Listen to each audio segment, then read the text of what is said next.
If I ask you how many bones are there in a human body, will you be able to answer?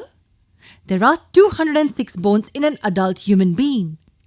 Now we need to know how these bones are joined together. Joints are basically locations where bones are attached to each other so that the movement of that part is made possible. Will there be 206 different joints in the body? Of course not. So how many joints help us frame the skeleton of our body? And how do we study them? In order to simplify our understanding, joints in the body are classified mainly into two major types. One type is called the functional joint, while the other is called a structural joint. Now, as the name says, functional means related to some work. So, functional joints is a category framed on the basis of what functions they serve. To be precise, the type classifies the joints on the basis of how much they can move.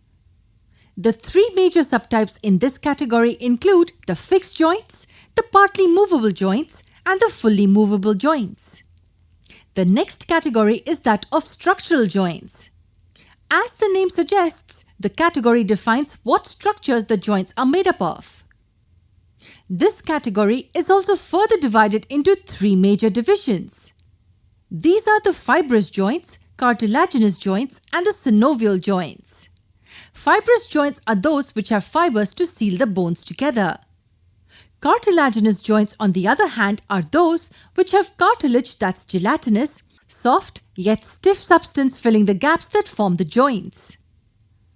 Finally, we have the synovial joints. In this case, we have a special fluid called the synovial fluid that fills the gap. The consistency of this fluid is like egg white and is present for reducing friction between the bones. Synovial joints are further classified into 6 major types.